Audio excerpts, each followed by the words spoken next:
Praise the Lord. Grace is God taking the burden of salvation upon himself. ಕೃಪೆ ಅಂದ್ರೆ ರಕ್ಷಣೆಯನ್ನು ಕೊಡುವಂತ ಭಾರವನ್ನು ಕರ್ತನು ತಾನೇ ತನ್ನ ಮೇಲೆ ಹಾಕಿಕೊಂಡಿರುವಂತದ್ದನ್ನೇ ಕೃಪೆ ಎಂಬುದಾಗಿ ಹೇಳಲಾಗ್ತದೆ. Praise the Lord. Praise the Lord. So how to identify false gospel? ತಪ್ಪಾದ ಸುವಾರ್ತೆ, ಸುಳ್ಳು ಸುವಾರ್ತೆ ಎಂಬುದಾಗಿ ಹೇಗೆ ನಾವು ಗುರುತಿಸಲಿಕ್ಕೆ ಸಾಧ್ಯವಾಗ್ತದೆ? Okay, whenever a gospel is preached to you and it is bringing burden of salvation on you, that is a false gospel. ಯಾವಾಗಾದ್ರೆ ಸುವಾರ್ತೆ ನಿಮಗೆ ಸಾರಲ್ಪಡ್ತೇತೋ ಅಥವಾ ನೀವು ಸುವಾರ್ತೆಯನ್ನು ಕೇಳುವವರಾಗಿರ್ತೀರೋ ಆ ಸಮಯದಲ್ಲಿ ರಕ್ಷಣೆಯ ಭಾರ, ರಕ್ಷಣೆ ಹೊಂದಬೇಕಂದ್ರೆ ನೀನು ಇದು ಮಾಡಬೇಕೆಂಬುದಾಗಿ ನಿಮ್ಮ ಮೇಲೆ ಭಾರ ಯಾವಾಗಾದ್ರೆ ಹೊರಿಸಲ್ಪಡ್ತೇತೋ ಆಗ ನೀವು ಅದನ್ನು ಗುರುತಿಸಬೇಕು, ಇದು ತಪ್ಪಾದ ಸುವಾರ್ತೆ ಅಥವಾ ಸುಳ್ಳು ಸುವಾರ್ತೆ ಎಂಬುದಾಗಿ. Praise the Lord. Praise the Lord. So today also we have Judaizers.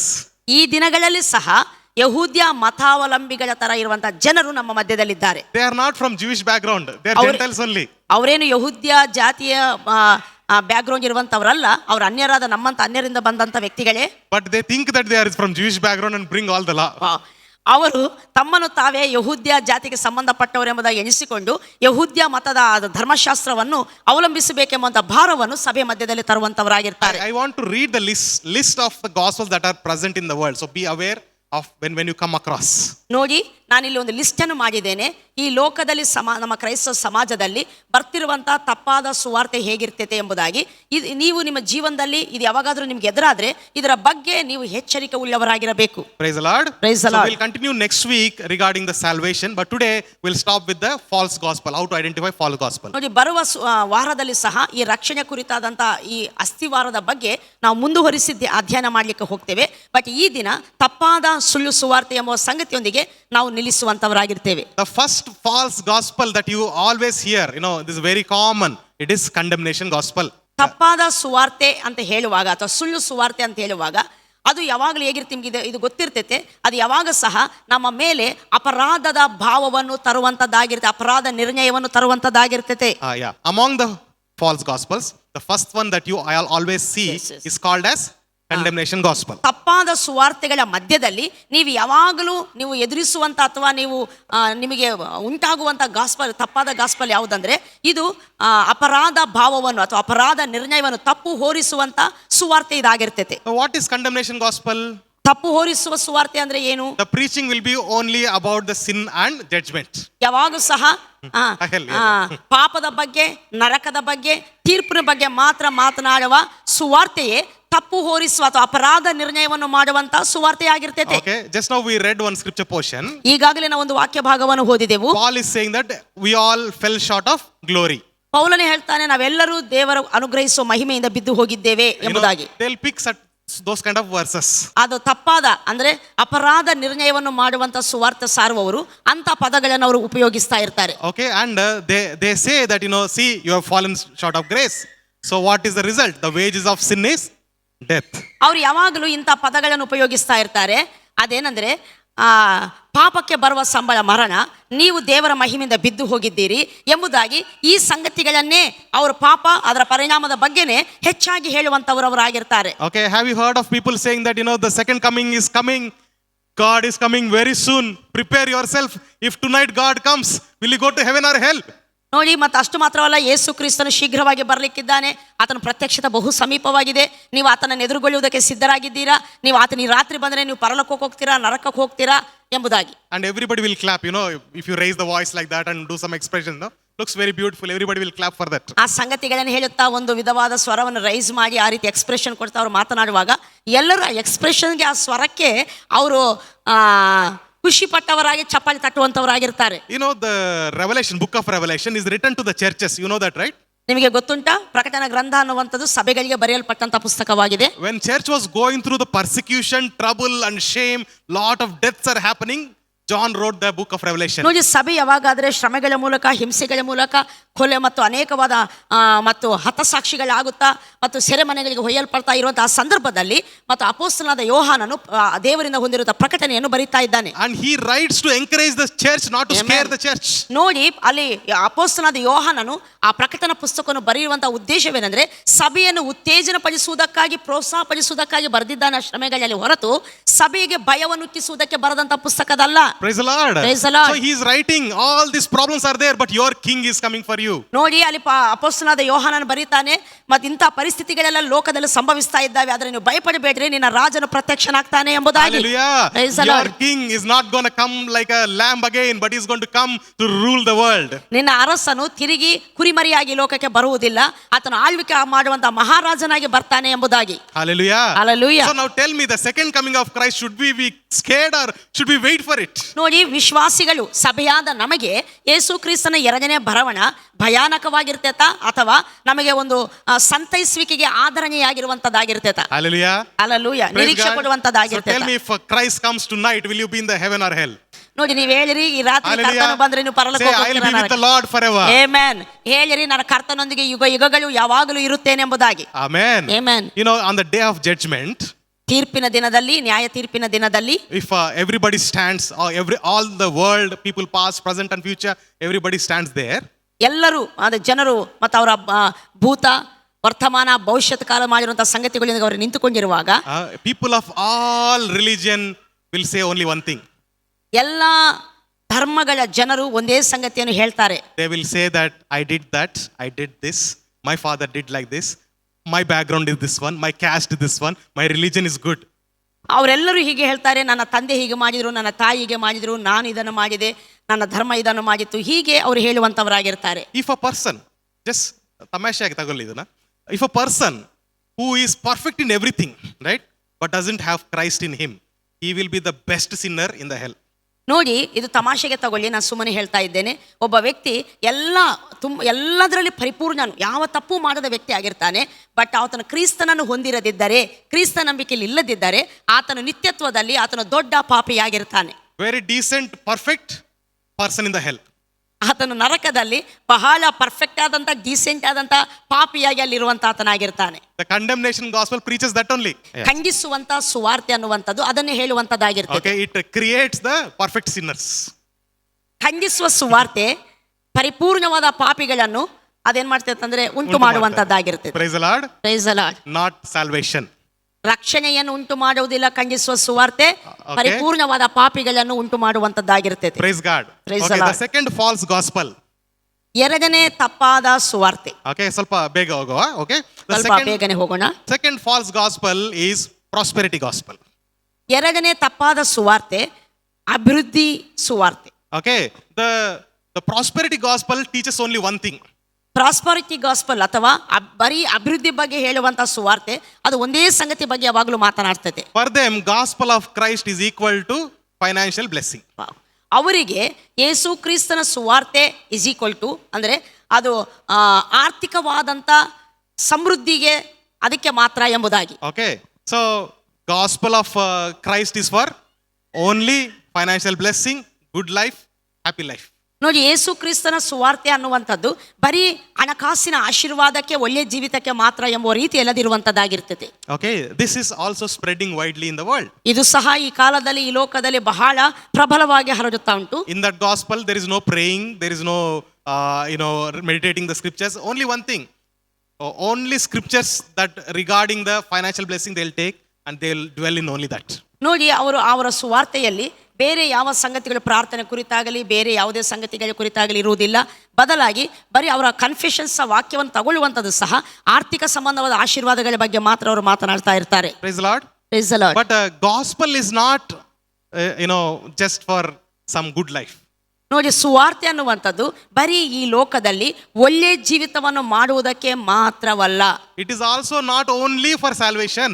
ಅದು ಬರೀ ಆತ್ಮರಕ್ಷಣೆ ಕುರಿತು ಮಾತ್ರ ಸಹ ಅಲ್ಲ. It is not only for going to heaven. ಅದು ಬರೀ ಪರಲೋಕಕ್ಕೆ ಹೋಗುವುದಕ್ಕೆ ಮಾತ್ರವಾಗಿರುವಂಥದ್ದು ಮಾತ್ರವಲ್ಲ. If it is only for going to heaven, I receive salvation and I will go. ನೋಡಿ, ನಾನು ರಕ್ಷಣೆಯನ್ನು ಹೊಂದಿದ್ದೇನೆ, ನಾನು ಪರಲೋಕಕ್ಕೆ ಹೋಗ್ತೇನೆ, ಇದು ಪರಲೋಕಕ್ಕೆ ಹೋಗುವುದಕ್ಕೆ ಮಾತ್ರ ಸಹಾಯ ಮಾಡ್ತೈತೆ, ಅದು ಸಹ ಅಲ್ಲ. Okay, so if it is only for salvation, why we live and do this Bible study, so much of burden? Why? ನೋಡಿ, ಒಂದು ವೇಳೆ ರಕ್ಷಣೆ ಅನ್ನುವಂಥ ಸುವಾರ್ತೆ ಅನ್ನುವಂಥದ್ದು ಬರೀ ಪರಲೋಕಕ್ಕೆ ಹೋಗುವಂಥದ್ದು ಆಗಿದ್ರೆ ನಮ್ಗೆ ಯಾಕೆ ಇವೆಲ್ಲ ಬೈಬಲ್ ಸ್ಟಡಿ ಮಾಡುವಂಥದ್ದು, ಅಧ್ಯಯನ ಮಾಡುವಂಥದ್ದು ಇವೆಲ್ಲ ಅಗತ್ಯವೇ ಇರಲಿಲ್ಲ. Okay, next week we'll discuss that gospel is like a complete package. ನೋಡಿ, ಸುವಾರ್ತೆ ಅಂತ ಹೇಳುವಾಗ ಒಂದು ಸಂಗತಿಗೆ ಮಾತ್ರ ಸಂಬಂಧಪಟ್ಟದ್ದಲ್ಲ, ಅದು ಎಲ್ಲಾ ಒಳ್ಳೆಯ ಸಂಗತಿಗಳನ್ನು ಒಳಗೊಂಡಿರುವಂತಹ ಒಂದು ಪ್ಯಾಕೇಜ್ ಆಗಿದೆ ಎಂಬುದಾಗಿ ಬರುವ ವಾರದಲ್ಲಿ ನಾವು ಧ್ಯಾನ ಮಾಡ್ಲಿಕ್ಕಿದ್ದೇವೆ. And it is about our relationship with the Father. ಅದು ನಮ್ಮ ತಂದೆ ದೇವರ ಸಂಗಡ ನಮಗಿರುವಂತಹ ಸಂಬಂಧದ ಕುರಿತಾಗಿದೆ.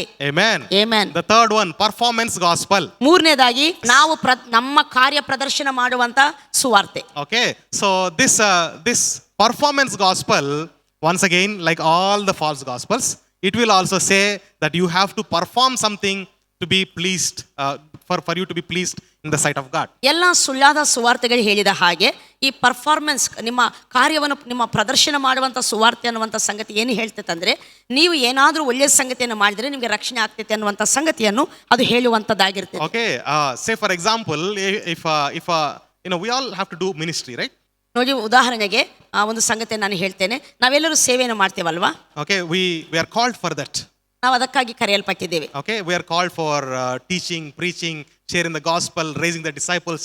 ನೋಡಿ, ನಾವು ಸುವಾರ್ತೆಯನ್ನು ಸಾರುವುದಕ್ಕೆ, ಪ್ರಸಂಗಿಸುವುದಕ್ಕೆ, ಉಪದೇಶಿಸುವುದಕ್ಕೆ, ಶಿಷ್ಯರನ್ನು ಬೆಳೆಸುವುದಕ್ಕೆ ನಾವು ಕರೆಯಲ್ಪಟ್ಟವರಾಗಿದ್ದೇವೆ. Okay, they always told that if Monday or Tuesday or Wednesday or Thursday, any day if you miss doing the ministry, God's curse will come on you.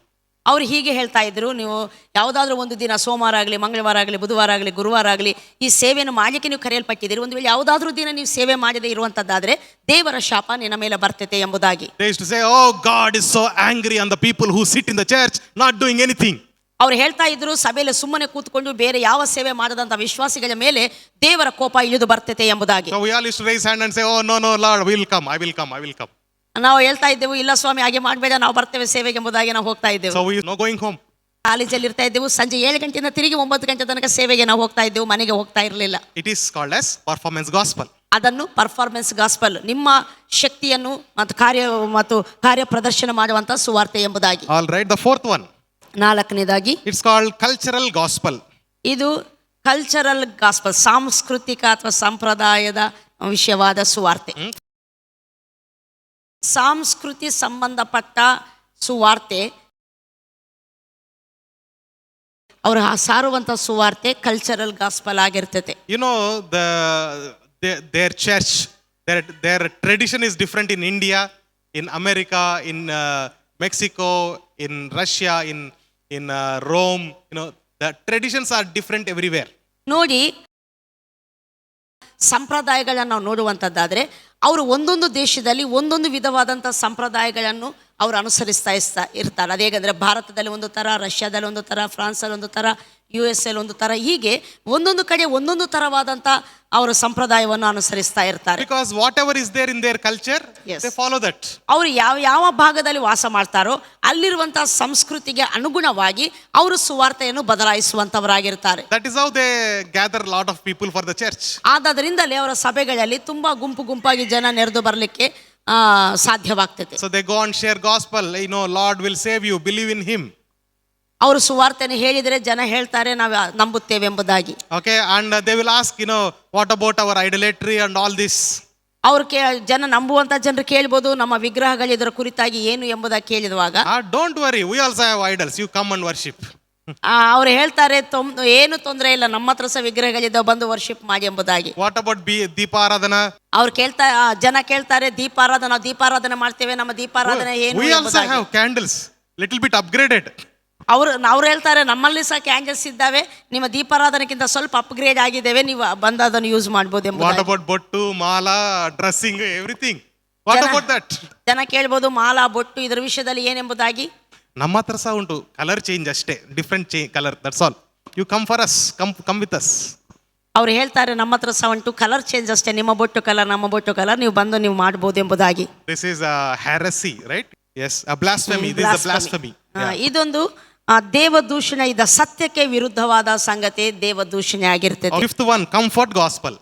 ಐದನೇ ಸುವಾರ್ತೆ, ತಪ್ಪಾದ ಸುವಾರ್ತೆ, ಕಂಫರ್ಟ್ ಅಂದ್ರೆ ಎಲ್ಲ ಅನುಕೂಲತೆಗಳ ಸುವಾರ್ತೆ.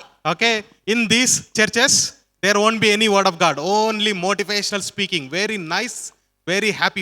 You go, you feel happy, motivated. They'll give you tea, they'll give you ice cream, they'll give you snacks. You sit under the AC, enjoy the worship, music, everything. Word of God won't be there at all, only motivation.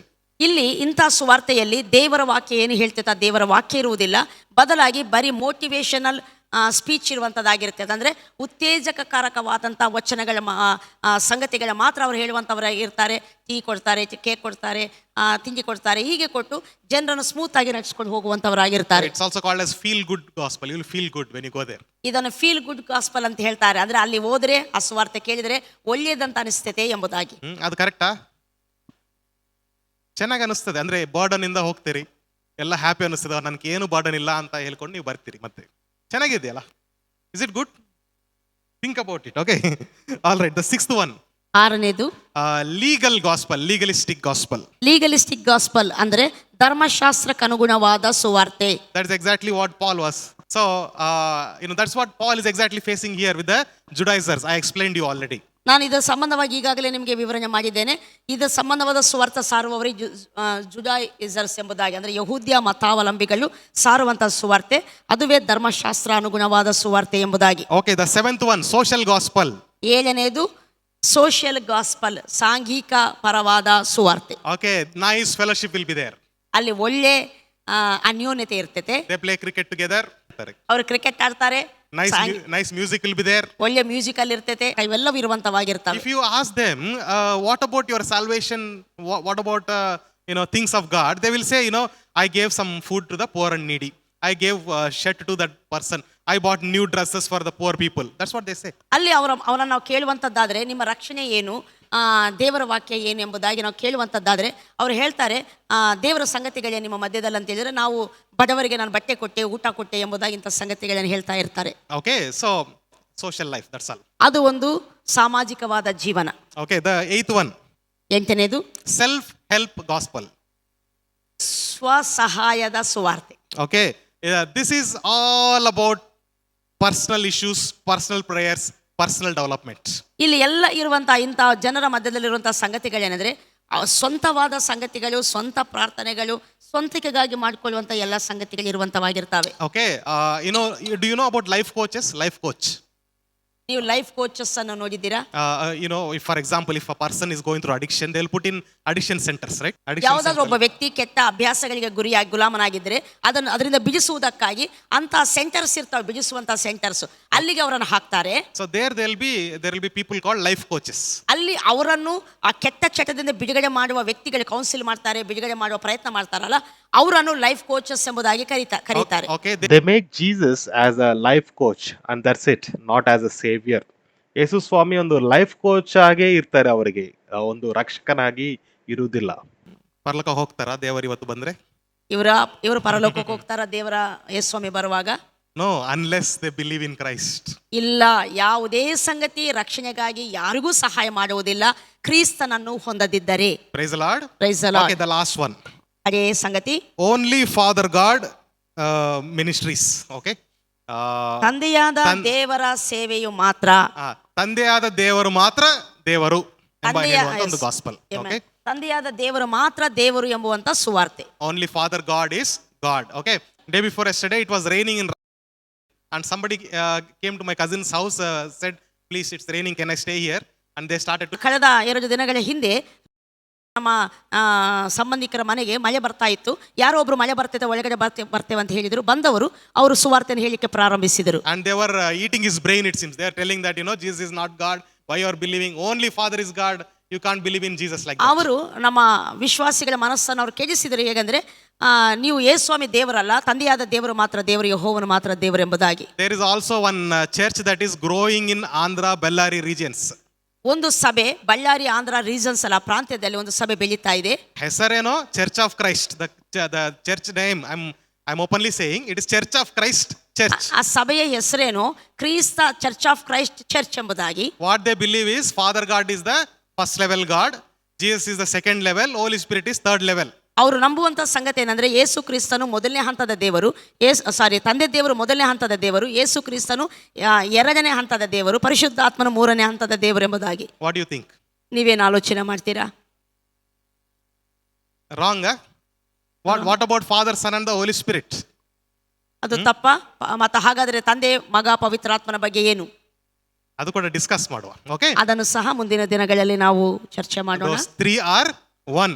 ಅವರು Amen. ಮೂವರು ಸಹ ಒಂದಾಗಿದ್ದಾರೆ ಎಂಬುದಾಗಿ ಸತ್ಯವೇದ ಹೇಳ್ತೈತೆ. That's why the word Trinity is not in the Bible, but Bible clearly explains about Trinity. The word Trinity means God is in three persons, but He is one God. ಅದಕ್ಕೆ ತ್ರಿತ್ವವನ್ನು ನಾವು ನಂಬುತ್ತೇವೆ. ಸತ್ಯವೇದ ತ್ರಿತ್ವದ ಬಗ್ಗೆ ಉಲ್ಲೇಖ ಮಾಡುವುದಿಲ್ಲ, but ಸತ್ಯವೇದ ಹೇಳುವಂತಹ ಸತ್ಯವೆಲ್ಲ ತ್ರಿತ್ವದ ಬಗ್ಗೆ And ಮಾತನಾಡುವಂತದ್ದಾಗಿರ್ತದೆ. it's such a love relationship. ಅದು ಬಹಳ ಮತ್ತು ಅದ್ಭುತ ಸುಂದರವಾದ ಒಂದು ಸಂಬಂಧ ಅವರ ಮಧ್ಯದಲ್ಲಿ. Okay, Jesus came to this earth because Father loved you and me, right? ನೋಡಿ, ತಂದೆಯಾದ ದೇವರು ನಿಮ್ಮನ್ನು ನನ್ನನ್ನು ಪ್ರೀತಿ ಮಾಡಿರುವುದರಿಂದ ಯೇಸು ಕ್ರಿಸ್ತನ ಈ ಭೂಮಿಗೆ ಬಂದಿರುವಂತ ಆತನಾಗಿದ್ದಾನೆ. He took our sins, He died and rose again, right? ಆತನು ನಮ್ಮ ಪಾಪಗಳನ್ನು ತನ್ನ ಮೇಲೆ ಹೊತ್ತುಕೊಂಡು ಸತ್ತು ಮೂರನೇ ದಿವಸ ಎದ್ದು ಬಂದಿದ್ದಾನೆ. And the Father God exalted the name of Jesus above every other name. ಅದೇ ತಂದೆ ದೇವರು ಕರ್ತನಾದ ಯೇಸು ಕ್ರಿಸ್ತನ ಮಗನಾದ ಯೇಸು ಕ್ರಿಸ್ತನ ಹೆಸರನ್ನು ಎಲ್ಲಾ ನಾಮಕ್ಕಿಂತಲೂ ಮೇಲಾದ ನಾಮವನ್ನಾಗಿ ಉನ್ನತಪಡಿಸಿದ್ದಾನೆ. And Jesus said that I will send the Holy Spirit, the Spirit of God will come and dwell among you. He is your counselor, He is your comforter, He is your advocate, He is everything for you. ಯೇಸು ಕ್ರಿಸ್ತನು ಹೇಳ್ತಾರೆ, ನಾನು ಬೇರೊಬ್ಬ ಸಹಾಯಕನ ನಿಮಗೆ ಕಳಿಸಿಕೊಡ್ತೇನೆ, ಆತನು ನಿಮಗೆ ಆದರಣಕರ್ತನಾಗಿರ್ತಾನೆ, ನಿಮ್ಮ ಸಹಾಯಕನಾಗಿರ್ತಾನೆ, ಉಪದೇಶಕನಾಗಿರ್ತಾನೆ ಎಂಬುದಾಗಿ. And Holy Spirit teaches everybody about what Christ has taught, and He exalts Christ and the Father. ಮತ್ತು ನಾವು ನೋಡ್ತೇವೆ, ಈ ಪರಿಶುದ್ಧಾತ್ಮನು ನಮ್ಮಲ್ಲಿ ಬಂದಾಗ ಆತನು ಯೇಸು ಕ್ರಿಸ್ತನ ಸಂಗತಿಗಳೇ ನಮಗೆ ಬೋಧಿಸ್ತಾನೆ. ತಂದೆ ದೇವರನ್ನು ಯೇಸು ಕ್ರಿಸ್ತನನ್ನು ನಮ್ಮಲ್ಲಿ ಆತನು ಉನ್ನತಪಡಿಸುವಂತ ಆತನಾಗಿರ್ತಾನೆ. And that's what they do. They exalt each other, right? But they are ಅಲ್ಲಿ ನಾವು one. ನೋಡ್ತೇವೆ, ಅಲ್ಲಿ ಒಬ್ಬರನ್ನೊಬ್ಬರು ಅವರು ಉನ್ನತಪಡಿಸಿಕೊಳ್ಳುವಂತ ಸಂಗತಿಯನ್ನು ನಾವು ನೋಡ್ತೇವೆ. ಅವರೆಲ್ಲರೂ ಒಂದಾಗಿದ್ದಾರೆ. Hallelujah. Praise the Lord. Hallelujah. Praise the See, Lord. in this Trinity relationship, the love of God, Christ has brought us inside of that. Amen. ಈ ತ್ರಿತ್ವದಲ್ಲಿರುವಂತ ಆ ಪ್ರೀತಿಯ ಸಂಬಂಧವನ್ನು ಯೇಸು ಕ್ರಿಸ್ತನು ಈಗ ನಮ್ಮ ಒಳಗೆ ಆತನು ತಂದಿರುವಂತ ಆ ಪ್ರೀತಿಯನ್ನು ತಂದಿರುವಂತ ಆತನಾಗಿದ್ದಾನೆ. So that's why a few hours or moments before his death, he prayed a prayer saying, Lord, just the way, Father, you and me are one, and they and me are also one. We're all one, says. ಯೇಸು ಸ್ವಾಮಿ ಶಿಲುಬೆಗೆ ಹೋಗುವುದಕ್ಕಿಂತ ಮುಂಚೆ ಆತನ ಪ್ರಾರ್ಥನೆ ಮಾಡ್ತಾ ಹೀಗೆ ಹೇಳ್ತಾನೆ, ತಂದೆ ದೇವರೇ, ನೀವು ನಾನು ಒಂದಾಗಿರುವ ಪ್ರಕಾರ ಇವರು ನಾನು ಒಂದಾಗಿರುವಂತೆ, ಇವರೆಲ್ಲರೂ ಒಂದಾಗಿರುವಂತೆ ಅನುಗ್ರಹಿಸು ಎಂಬುದಾಗಿ. Praise the Lord. So we are one in that Trinity. ಆ ತ್ರಿತ್ವದಲ್ಲಿ ನಾವು ಸಹ ಒಂದಾಗಿದ್ದೇವೆ, ಐಕ್ಯವಾಗಿದ್ದೇವೆ. Praise the Lord. Praise the Lord. So remember these 9 types of false gospels. ಇಲ್ಲಿರುವಂತಹ 9 ತರದ ತಪ್ಪಾದ ಸುವಾರ್ತೆಗಳನ್ನು ನೀವು ಜ್ಞಾಪಕದಲ್ಲಿ ಇಟ್ಟುಕೊಳ್ಳಿರಿ. So next week we'll go deep about the salvation specifically. ಬರೋ ವಾರ ವಿಶೇಷವಾಗಿ ಪ್ರತ್ಯೇಕವಾಗಿ ಸುವಾರ್ತೆ ಎನ್ನುವಂತಹ ಈ ಸಂಗತಿ ಬಗ್ಗೆ ವಿವರವಾಗಿ ನಾವು ಧ್ಯಾನ ಮಾಡಲಿಕ್ಕೆ ಹೋಗ್ತೇವೆ.